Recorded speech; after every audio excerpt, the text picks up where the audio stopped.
اللہ کی قسم جھک جانے میں جو عزت ہے وہ سر اٹھانے میں نہیں ہے، چپ رہنے میں جو سکون ہے وہ جواب دینے میں نہیں ہے۔ ایک عورت نے پوچھا یا رسول اللہ میرے خامند کا میرے اوپر کیا حق ہے؟ آپ نے فرمایا تیرے خامند کے جسم پہ پھوڑے نکل آئیں اور ان میں گندا پانی جمع ہو جائے اور تو زبان سے چاٹ چاٹ کے اس کے زخم صاف کرے تو بھی تو نے خامند کا حق ادا نہیں کیا۔ دونوں کو بیلنس کیا ہے۔ بہترین مسلمان وہ ہے جس کا بیوی کے ساتھ اچھا سلوک ہو۔ جب تک آپ کو صبر اور برداشت کرنا نہیں آئے گا آپ کی زندگی خوبصورت نہیں ہو سکتی۔ غصے کو پینا سیکھو، غصے کو دبانا سیکھو، غصے کے وقت چپ رہنا سیکھو تو آپ کی زندگی بڑی خوبصورت ہو جائے گی۔ دل دریا سمندروں ڈوبے کون دلانیاں جانے ہو، وچے بیڑے وچے جھیڑے وچے ونج مہانے ہو۔ میرے نبی نے گھروں کو آباد کرنے کا ایک خوبصورت طریقہ بتایا کہ اس زبان پہ قابو کر لو، اس زبان پہ قابو کر لو، خاموش رہنا سیکھ لو۔ غصے کے بیوی کو غصہ چڑھ جائے تو خامند چپ کر جائے، خامند کو غصہ چڑھے تو بیوی چپ کر جائے تو آپ کا گھر خوبصورت رہے گا۔ اگر دونوں ہی آگ لگ گئی اور دونوں ہی بولنا شروع ہو گئے تو آپ بھی گئے، آپ کے بچے بھی گئے۔ اپنی زبان پہ قابو پانا سیکھو۔ ہماری ایک دھوبن تھی ماسی شریفہ، فوت ہوگی بیچاری، وہ تھی بڑی لڑاکی، چھوٹے قادی آئے تھے، چنگا شرلی پٹاخہ ہے، تو وہ آئی میری بہن کے پاس، کہتی بی بی میریاں نوواں میرے نال بڑا لڑدیاں، لڑتی آپ تھی، میریاں نوواں میرے نال بڑا لڑدیاں، میں نے کوئی تویز دے کہ ساریاں میریاں نوکر بن جانا۔ اب میری بہن کو تو پتہ تھا کہ ماشاءاللہ آپ سوا سیر ہے، تو میری بہن تویز گنڈے کا ہمارے ملک میں بڑا رواج ہے، تو ایسے الٹی سیدھے لکیریں لگا کے نا تو رول کر کے چھوٹا سا بنا کے نا کہا کہ ماسی جب تیری لڑائی ہونے لگے تو یہ تعویذ تم نے یہاں رکھ لینا اور چک مار لینا ایسے، اور اس کو گرنے نہیں دینا، گر گیا تو وہ تیری خیر کوئی نہیں۔ اور اس نے کیا کیا، اس کو چپ کروانے کا طریقہ، تو تعویذ کی تو بڑی اہمیت ہوتی ہے۔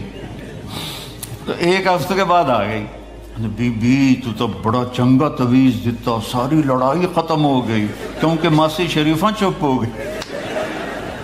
تو یہ سب ان عورتوں کو بھی تعویذ دیتا ہوں، ماسی شریفہ والا آپ کو بھی دیتا ہوں، ماسی شریفہ والا تعویذ لے لو، آپ کی زندگی بڑی خوشحال ہو جائے گی۔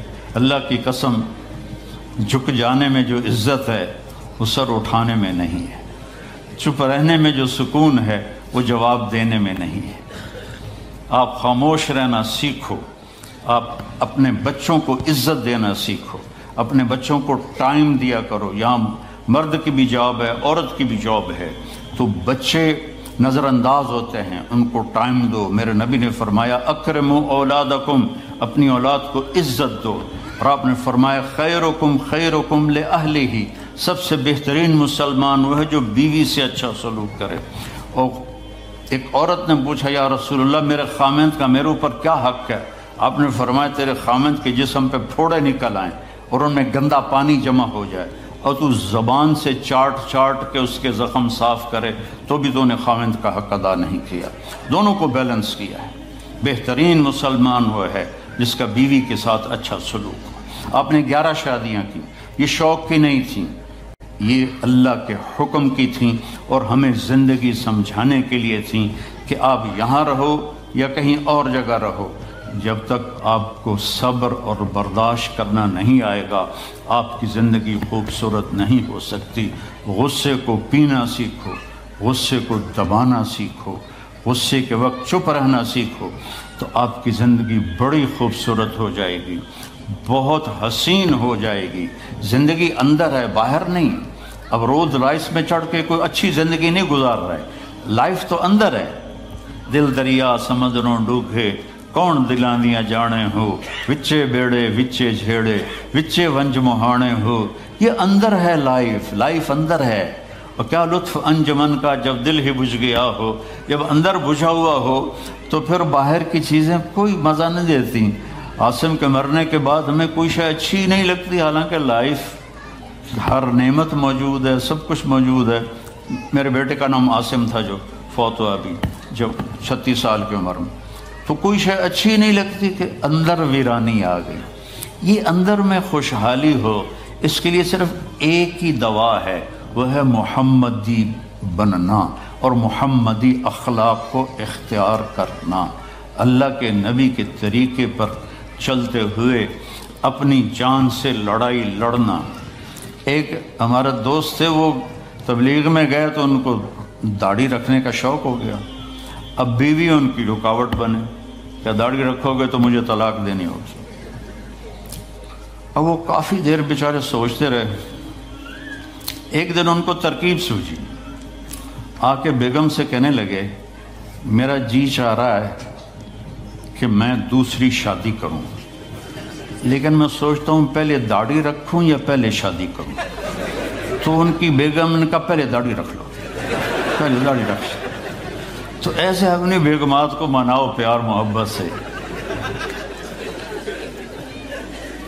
عزت تو نبی کے طریقے میں ہے، نبی کا طریقہ چھوڑ کے میرا والد مجھے ڈاکٹر بنانا چاہتا تھا، تو آج میں یہاں کھڑا ہوتا، اگر میں ڈاکٹر ہوتا، میرا چھوٹا بھائی ڈاکٹر ہے، بہت اعلیٰ ڈاکٹر ہے، تو میں یہاں کھڑا ہوتا۔ مجھے یہاں میرے نبی کا طریقہ لے کر آیا ہے، میرے نبی کی سنت لے کر آئی ہے، میرے نبی کی زندگی لے کر آئی ہے، اور آپ جس محبت سے تشریف لائے ہیں اس کے پیچھے میرے نبی کی زندگی ہے۔ تو اللہ کی قسم عزتوں کا خزانہ ہے میرے نبی کی پاکیزہ زندگی۔ تو آپ نے ہمیں پوری زندگی گزار کے دکھایا۔ حضرت عائشہ کی دلداری فرما رہے ہیں، عائشہ انہو لیہون علی ان اریتک زوجتی فی الجنہ، عائشہ مجھے تو جب سے پتہ چلا ہے تو جنت میں میری بیوی ہے، میرے لیے تو مرنا ہی آسان ہو گیا ہے۔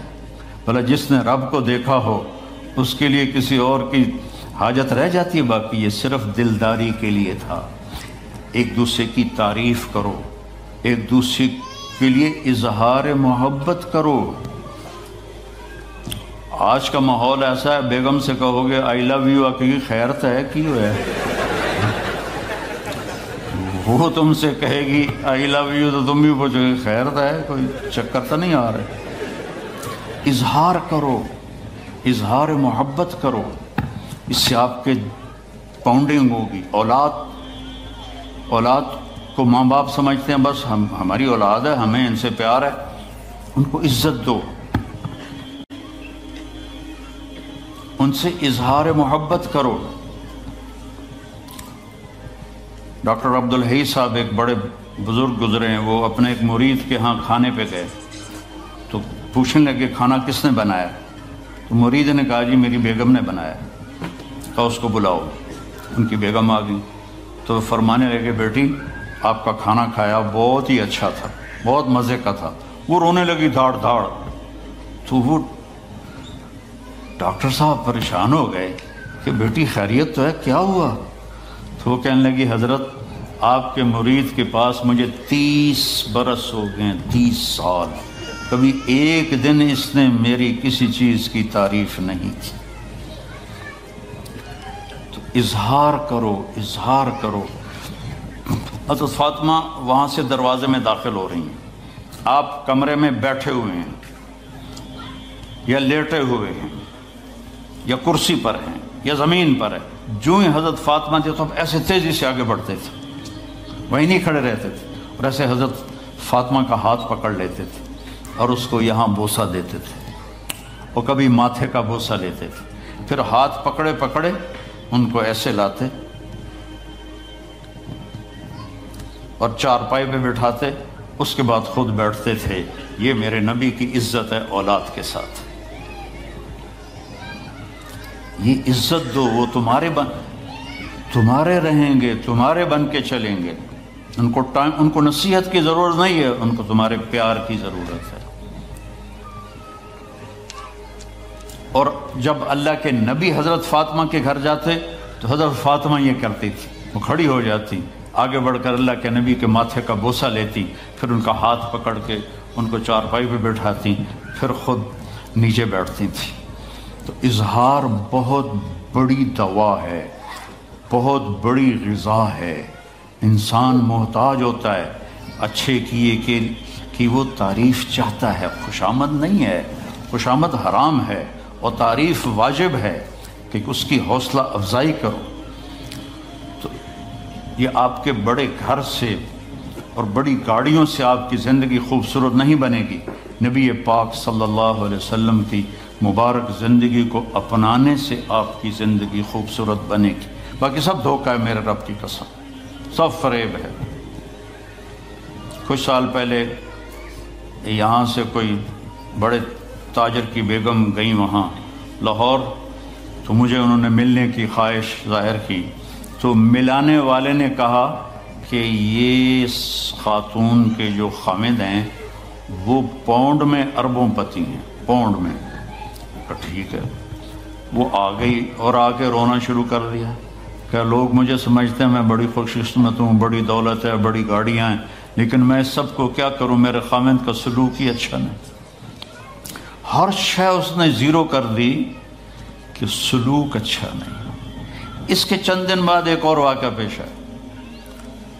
ایک نوجوان میرے پاس آیا کہ حضرت اللہ نے دنیا کی ہر دولت دی ہے، ہر شے دی ہے، لیکن میری بیوی کی زبان 30 فٹ لمبی ہے۔